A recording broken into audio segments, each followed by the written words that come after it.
नमस्कार। गीता आईएएस में आप लोग का स्वागत है। समय बर्बाद न करते हुए सीधे टॉपिक पे आते हैं। आज क्लास 30वीं है। हमने अभी तक क्या पढ़ लिया है दिखा देता हूँ। हमने अभी तक इथिक्स एंड ह्यूमन इंटरफेस ये वाला पूरा टॉपिक हमने कंप्लीट कर लिया है। ठीक है, ये पूरा कंप्लीट हो चुका है। आज जो हम पढ़ने वाले हैं, अब जो नया टॉपिक शुरू होने वाला ये है एटीट्यूड। ठीक है, आप ये स्टार्ट होने वाला है। आप लोगों की जानकारी के लिए ये बता दूं कि जो एटीट्यूड चैप्टर है वो जो है साइकोलॉजी के सेक्शन से जुड़ता है। तो उससे पहले हमें ये समझना होगा कि साइकोलॉजी क्या होती है। एक बेसिक साइकोलॉजी का इंट्रोडक्शन देना ज़रूरी है ताकि आप ये समझ पाए कि ये जो एटीट्यूड वाला चैप्टर है वो क्यों साइकोलॉजी से जुड़ा हुआ है। उससे पहले हम ये समझेंगे कि साइकोलॉजी होता क्या है। ठीक है, तो शुरू करते हैं। साइकोलॉजी पहला चैप्टर, पहला कि साइकोलॉजी का मतलब क्या है। साइकोलॉजी का मतलब होता है कि मानव मस्तिष्क और व्यवहार का अध्ययन करना। ठीक है, ह्यूमन ब्रेन का, आपके दिमाग का और उसके व्यवहार का अध्ययन ही साइकोलॉजी है, मनोविज्ञान है। ठीक है, अब कहेंगे मतलब और मतलब, तो मैं बोलूँगा यानी इंसान क्या सोचता है, कैसा महसूस करता है, क्यों वैसा व्यवहार करता है। जैसा जैसा हम सोचते हैं कि कोई किसी को देख करके ये ऐसा क्यों कर रहा है। ठीक है, तो हम इस समय क्या सोच कोशिश कर रहे होते हैं, ये सोच रहे होते हैं उसकी साइकोलॉजी कैसे काम। जब ये आप सवाल करते हैं ना, आप कर रहे होते हैं ये सारे सवाल कि ये ऐसा क्यों कर रहा है, तो आप ये जानने की उसकी साइकोलॉजी, उसके पीछे की साइकोलॉजी जानने की कोशिश कर रहे थे, मनोविज्ञान समझने की कोशिश कर रहे थे। ठीक है, तो इसे समझने का प्रयास कि इंसान क्या सोचता है, क्या महसूस करता है, कैसा व्यवहार करता है, कब कैसा व्यवहार करेगा, ये सब समझना, ये सब समझने का प्रयास करना ही मनोविज्ञान है। ठीक है, जैसे कोई बच्चा जो है बार बार गुस्सा करता है, तो मनोविज्ञान क्या करेगा, वो कोशिश करेगा कि वो ऐसा क्यों कर रहा है, वो जानने की कोशिश करेगा मनोविज्ञान की ये ऐसा क्यों कर रहा है। वो सवाल करेगा कि क्या उसे प्यार की कमी है, क्या वो डरा हुआ है छोटा बच्चा। ठीक है, इस तरीके के सवाल आएंगे मन में। जो साइकोलॉजिस्ट होंगे या जो साइकोलॉजिस्ट नहीं भी होगा, जो व्यवहारिक ज्ञान रखता होगा, जो साइकोलॉजिस्ट माइंड का होगा, उसके दिमाग में ये सब सारी चीज़ें आने लगेंगी। तो दूसरी बात, कोई इंसान अकेले चुप रहता है। दूसरा उदाहरण जैसे कि कोई इंसान अकेले चुप रहता है, तो मनोविज्ञान यह समझने की कोशिश करेगा कि हो सकता है कि वो दुखी हो, अनुमान लगाएगा कि हो सकता है वो दुखी हो, या तो हो सकता है कि वो आत्मविश्लेषण करने में बिजी हो। होता है ना, आप बैठ के अपना मूल्यांकन कर रहे होते हैं कि ये करना है, वो करना है, मुझे में ये कमियां है, वो खामियां, ये सारी, तो आत्मविश्लेषण करना, तो ये मनोविज्ञान समझने की कोशिश करेगा। समझ में आया। उदाहरण, एक उदाहरण ले लेते हैं। मान लीजिए कि कोई बच्चा जो है स्कूल में पढ़ाई में कमज़ोर है। ठीक है, कोई बच्चा पढ़ाई में स्कूल में कमज़ोर है, तो मनोविज्ञानी पूछेगा कि क्या वह बच्चा मानसिक तनाव में है, क्या वह घर का माहौल ठीक नहीं है, क्या उसके घर का माहौल ठीक नहीं है।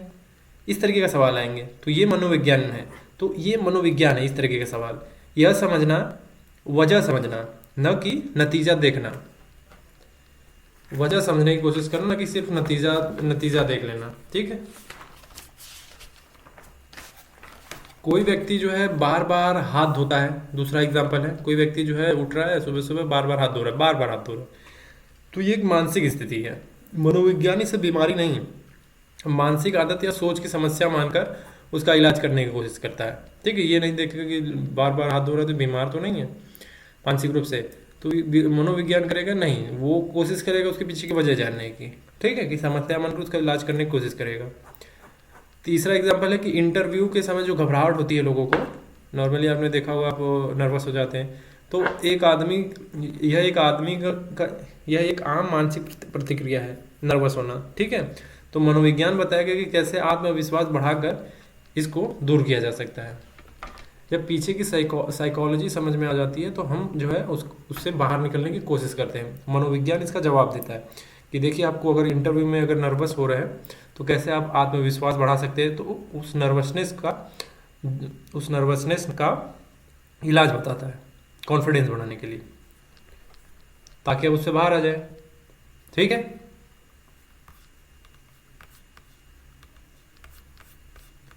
तो मनोविज्ञान, अब सवाल है कि मनोविज्ञान का जो है प्रशासन में मनोविज्ञान का प्रयोग कैसे होता है। आईएएस, एसडीएम, डीएम, ये सारे इस सब पदों पे बैठने के बाद साइकोलॉजी कैसे काम करती है उसमें। ठीक है। तो पहला ही ऐसे मदद करता है कि लोगों को समझने में मदद करता है साइकोलॉजी। ठीक है। एक आईएएस है, डी एसडीएम है, लोगों के सोच, भावनाओं और ज़रूरतों को समझ सके, ऐसा होना चाहिए एक प्रशासक को। ठीक है। उदाहरण के लिए एग्जांपल ले लेते हैं। अगर कोई किसान सरकारी दफ्तर आ रहा है और चिल्ला रहा है, तो एक समझदार प्रशासक मनोविज्ञान के जरिए समझेगा कि वो हताशा में है। ठीक है। शायद उसकी फसल खराब हुई है, सिर्फ कानून से नहीं, संवेदनशीलता और व्यवहार कुशलता से उसे शांत किया जाएगा। ठीक है। मान लीजिए आप किसी जिले के डीएम हैं, आपके यहाँ कोई किसान आके या कोई महिला आके, अभी आपने देखा होगा ना एक वीडियो वायरल हो रहा है, टीना डाबी के सामने एक और लड़की आके रो रही है। तो वो केस है एक तरीके का कि जो एक एसडीएम होगा, डीएम होगा, वो कोशिश करेगा उसका मनोविज्ञान समझने का कि क्यों वो हताशा में है, और उसके प्रति संवेदनशीलता जता के उस तरीके से उसको ट्रीट करेगा, ना कि केवल कानून सामने ला देगा कि हम कानून से ही सारी चीज़ें करेंगे। ठीक है। एक अच्छे प्रशासक का गुण यही होता है कि वो मनोविज्ञान को समझे। दूसरी चीज़ क्या करता है मनोविज्ञान प्रशासन में? कर्मचारियों में बेहतर प्रबंधन करने का जो कह सकते हैं कि एक प्रशासक में वो गुण होना चाहिए जो मैनेज कर सके अपने कर्मचारियों को। ठीक है। तो मनोविज्ञान ये सिखाता है कि लोग कैसे सोचते हैं, कैसे प्रेरित होते हैं और कैसे वे समूह में काम करते हैं। ठीक है। उदाहरण के लिए एक डीएम अपने कर्मचारियों को काम करने में रुचि कैसे दिलाए, तनाव कैसे कम करे और टीम वर्क कैसे बढ़ाए, ये सारी चीज़ें ऑर्गेनाइजेशनल साइकोलॉजी से सीखी जा सकती है। अब सवाल है कि ऑर्गेनाइजेशनल साइकोलॉजी क्या है? ऑर्गेनाइजेशनल साइकोलॉजी कुछ और नहीं है। जब आप किसी डिपार्टमेंट में जाते हैं तो पूरा ऑर्गेनाइज तरीके से सारी चीज़ें हो रही होती है, एक हायरार्की बनी होगी, एक स्टाफ होगा आपका, सारी चीज़ें। तो उनको क्या प्रॉब्लम है, उनको कैसे ट्रीट करना है, उनको कैसे परसुएट करना है, सम्मोहित कैसे करना है, किस तरीके से अपना काम निकलवाना है। ठीक है। तो एक डीएम सबको मैनेज करके जब चलता है तो ये होता है ऑर्गेनाइजेशनल साइकोलॉजी, सबकी साइकोलॉजी को समझ के। ठीक है। और क्या सिखाएगा? जनता में संवाद और व्यवहार में सुधार करना सिखाएगा। कैसे? एक इफेक्टिव कम्युनिकेशन में मनोविज्ञान का बहुत बड़ा रोल होता है। कम्युनिकेशन स्किल, आप बात करने का तरीका आपका। उदाहरण, जब कोई प्रशासनिक अधिकारी जनता से बात करता है तो वह कैसे बोले कि लोग माने और विरोध न करें, ये तकनीकें मनोविज्ञान से आती हैं। जैसे बॉडी लैंग्वेज, सिंपैथी, भाषा का चयन।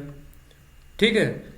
आप जब किसी से बात करते हैं, कोई सिचुएशन ऐसी आ गई है, किसी से बात करना, कम्युनिकेशन आपका ज़बरदस्त है, आपकी बॉडी लैंग्वेज ठीक है, आप सिंपैथी जताते हैं, भाषा का चयन साफ करते हैं, आप करके बात करते हैं तमीज़ से, तो लोगों को भरोसा होता है, लोग विरोध नहीं करते हैं। ठीक है। दिमाग में उनके बनता है कि चलो ठीक है, वो बात तो कर रहा है, हमारी समस्या का समाधान करेगा कोई। ठीक है। चौथा, नीतियाँ बनाते समय व्यवहार को ध्यान में रखना चाहिए। ठीक है। होता क्या है कि पॉलिसी बनाते समय यह जानना जरूरी है कि लोग कैसे सोचते हैं, ताकि नीतियाँ व्यवहारिक और असरदार हो। ऐसा ना हो कि हवा हवा में बना दिया और जनता के पास गया तो वो जनता भड़क गई कि ये क्या बना दिया, ये नियम ठीक नहीं। ठीक है। उदाहरण, अगर सरकार एक योजना लाती है लेकिन लोग उसका लाभ नहीं लेते हैं, तो मनोविज्ञान बताता है कि क्यों, क्या उन्हें भरोसा नहीं, जानकारी नहीं या डर रहे। मनोविज्ञान इन सब चीज़ों का जवाब देगा। आपने पॉलिसी उनके अच्छे के लिए इम्प्लीमेंट कर दी जनता के लिए, लेकिन वो बाद में ये सोच रहे हैं कि ये तो हमारे लिए ठीक नहीं है, तो मनोविज्ञान समझने की कोशिश करेगा कि क्या उनके पीछे का कारण है। समझ में आया? पांचवी बात, संकट के समय व्यवहार को नियंत्रित करना। संकट के समय व्यवहार को नियंत्रित करता है। जैसे आपदा में भीड़ का व्यवहार कैसा होगा, उसे कैसे नियंत्रित किया जाए, यह सोशल साइकोलॉजी सिखाती है। ठीक है। ये सोशल साइकोलॉजी सिखाती है कि आपदा है, बाढ़ है, महामारी है, दंगे में भीड़ का व्यवहार कैसा होगा, उसे नियंत्रित कैसे किया जाए, ये सोशल साइकोलॉजी ही सिखाती है हमें। ठीक है। तो एक सफल प्रशासक वही होता है जो सिर्फ कानून नहीं, इंसान का मन भी समझे। एक सफल प्रशासक का ये गुण होता है, ये कैरेक्टरिस्टिक होता है, और को मन को समझने का विज्ञान ही मनोविज्ञान है। समझ में आया? अब बात करेंगे कि इसके पार्ट कितने हैं। ठीक है। बेसिकली मनोविज्ञान के पार्ट 4 हैं। ठीक है। Cognitive psychology, developmental psychology, social psychology, counselling psychology. ठीक है, कॉग्निटिव साइकोलॉजी में सोचने और समझने की प्रक्रिया शामिल होती है। डेवलपमेंट साइकोलॉजी में बचपन से बुढ़ापे तक का जो मानसिक विकास होता है वो होता है। सोशल साइकोलॉजी में हम भीड़ में इंसानों का व्यवहार समझते हैं। काउंसलिंग साइकोलॉजी मानसिक समस्या को समाधान देना होता है। ठीक है, काउंसलिंग करते हैं ना, बहुत लोग स्ट्रेस में या तनाव में आते हैं तो बैठ के बातचीत करते हैं, तो उसे काउंसलिंग साइकोलॉजी कहते हैं, ताकि उनके मन को जान सके कौन सी बात कहाँ दबी हुई। हमें क्या पढ़ना है, हमारे लिए इस एटीट्यूड वाले चैप्टर में हमारा किससे रिलेशन है, इस सोशल साइकोलॉजी से, क्योंकि हमें जो है मैनेज करना है लोगों को ना, लोगों की सिचुएशंस को मैनेज करना है क्या, क्योंकि रोते रोते आते हैं, कोई भीड़ आती है। ठीक, तो भीड़ में इंसान का व्यवहार कैसा होगा ये माना, तो हमें हमारा पूरा लेना देना इसी सोशल साइकोलॉजी से है।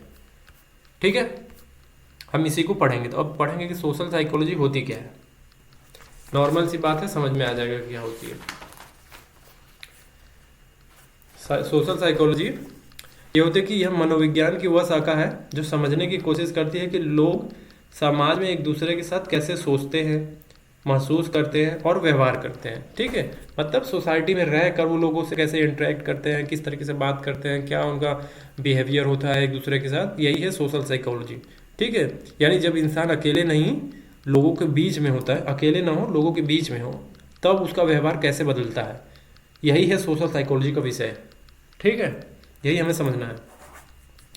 तो आसान भाषा में बोलेंगे तो, भाषा तो आसानी थी लेकिन और आसान भाषा में बोलेंगे तो भीड़ में इंसान कैसे सोचता है, कैसे प्रभावित होता है, और क्यों कभी कभी वो कभी कभी वो वैसा व्यवहार करता है जो अकेले में नहीं करता। होता है ना, कभी कभी आप अकेले में जैसा व्यवहार करते हो उसे पब्लिक में नहीं करते। तो वही सब समझने है सोशल साइकोलॉजी में। उदाहरण, एक एग्जांपल ले लेंगे। भीड़ का दबाव, पीयर प्रेशर।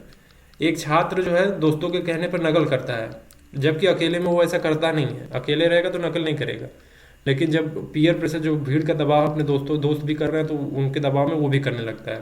तो इसका कारण समझने, साइकोलॉजी समझता है इसका कारण कि वो अपने दोस्तों को खुश करना चाहता है या डरता है कि अलग दिखेगा। अलग दिखने का क्या मतलब कि सभी नकल मार रहे हैं और मैं दिखाऊंगा कि मैं नकल नहीं मार रहा हूँ और बहुत बन रहा हूँ। ठीक है, होता है ना आप लोगों के बीच में, कुछ पीयर ग्रुप्स के बीच में कि ऐसा कि बहुत ज़्यादा अलग दिखने की कोशिश कर रहा है, तो वो उस डर से कहता है चाहे हम भी अलग नहीं, इसी भीड़ के हिस्सा करते हैं हम भी। दूसरा उदाहरण, अंधानुकरण, कन्फर्मिटी। मतलब अगर 10 लोग बोल दे कि ये रास्ता सही है तो 11वां व्यक्ति भी बिना सोचे समझे मान लेता है। होता है ना कि देखो 10 लोग हैं, 9 लोग बोले कि देखो यही रास्ता सही है, तो 10वां बोलेगा हाँ हाँ चलो तुम लोग भी बोल रहे हो तो वही सही होगा। ठीक है, ये होता है अंधानुकरण। ठीक है, एग्जाम्पल, आपने देखा होगा कि सोशल मीडिया पर जब कोई फालतू सी चीज़ वायरल हो जाती है तो लोग बिना सोचे समझे शेयर कर देते हैं। होता है ऐसा। भीड़ का मनोविज्ञान, मॉब साइकोलॉजी। जब किसी बात पर भीड़ गुस्से में आकर हिंसा कर देती है तब बहुत लोग वो काम कर बैठते हैं जो वो अकेले में नहीं करते हैं। कुछ चीज़ें ऐसी होती है जो आप अकेले में नहीं करते, भीड़ में देखते हैं तो भीड़ में आप उस तरीके की बदतमीजी कर जाते हैं। ठीक है, तो उदाहरण, दंगे, अफवाह फैलाने पर मारपीट या सोशल साइकोलॉजी का गंभीर पक्ष है। इसीलिए मैं सोशल साइकोलॉजी पढ़नी है, बहुत ज़रूरी है। साइकोलॉजी नहीं पढ़नी मतलब सोशल साइकोलॉजी समझ लेनी है कि कैसे मैनेज करना है, हमको मैनेजमेंट सीखना है इसमें।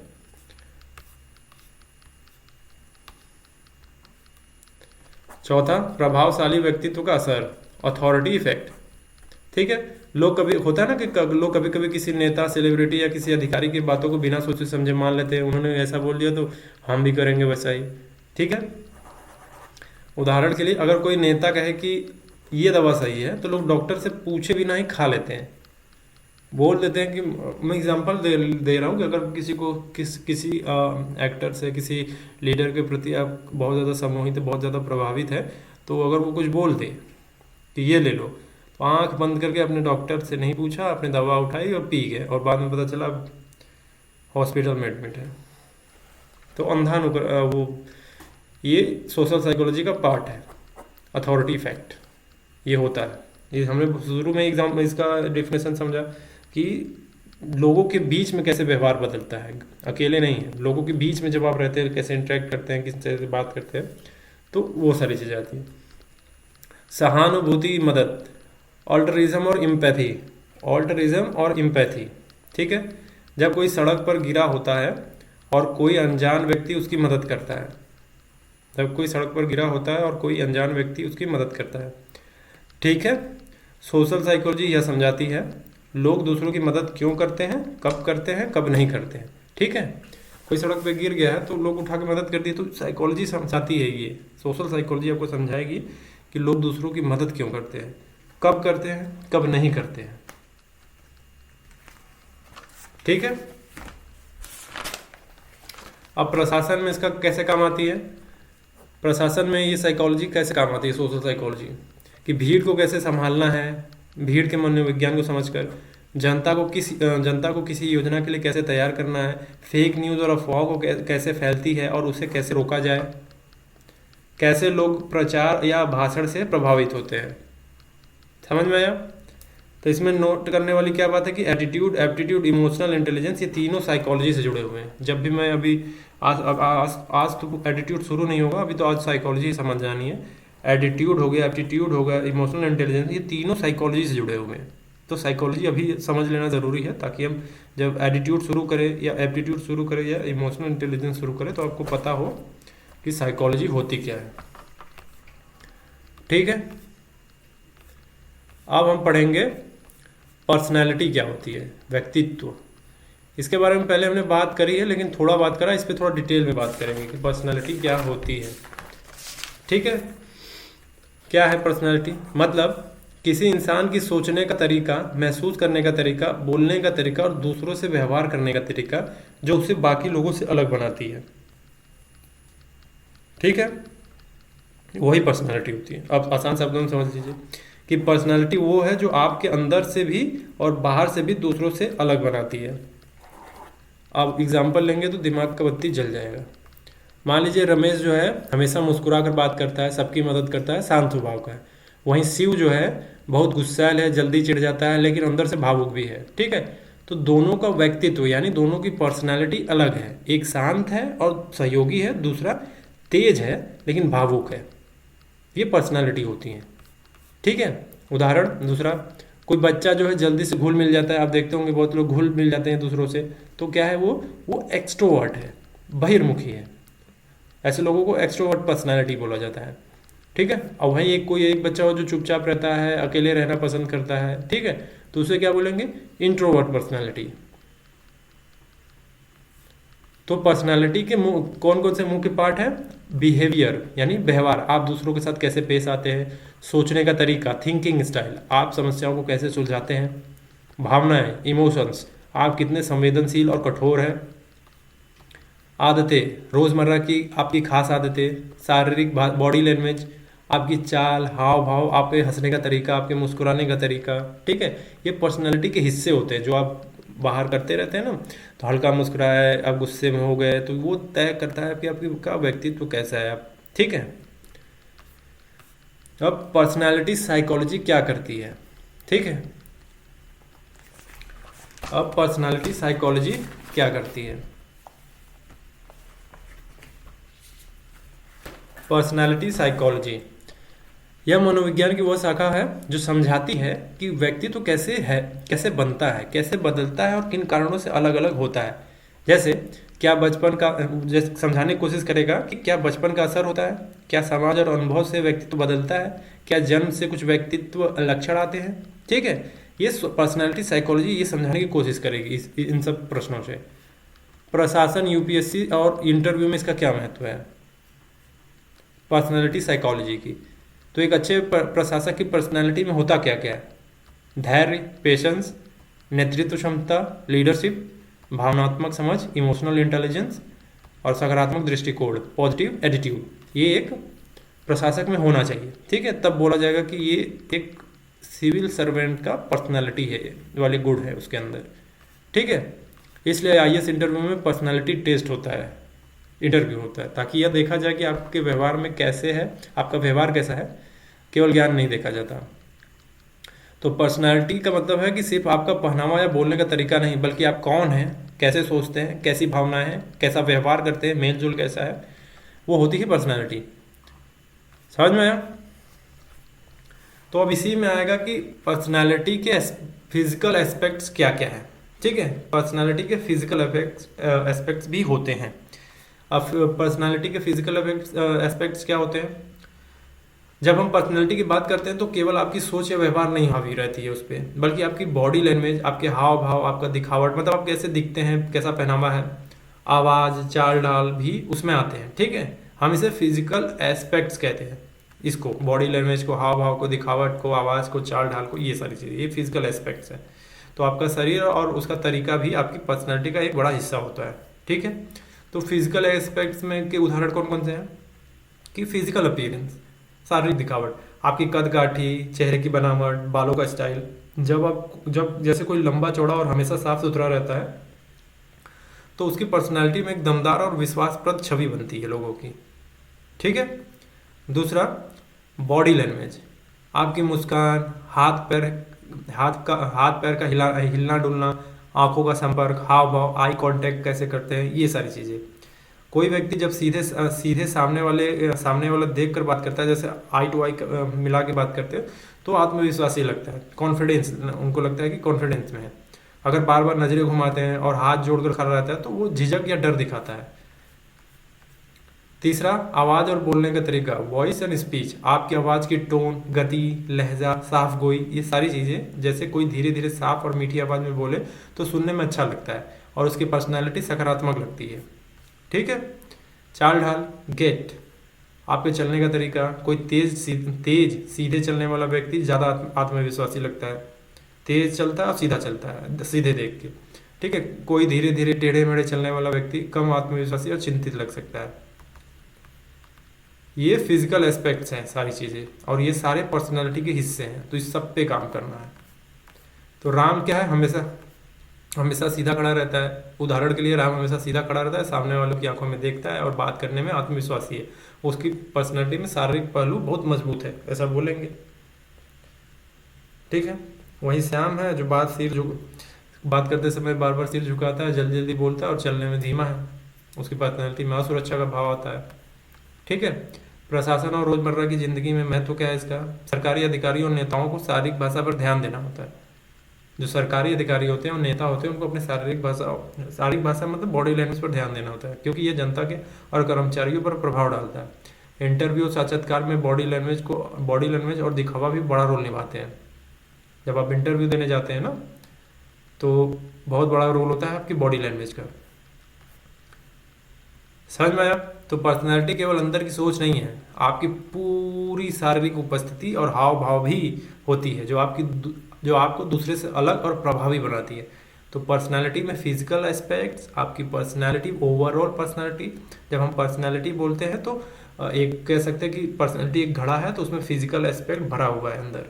ठीक है, सब कुछ मिला के तब एक पर्सनैलिटी तैयार होती है। समझ में आया? तो आज के लिए इतना ही रहेगा। ठीक है, आज के लिए इतना ही, उसके बाद धीरे धीरे हम आगे बढ़ेंगे। आज के लिए इतना ही। Thanks for watching Geeta IAS। धन्यवाद।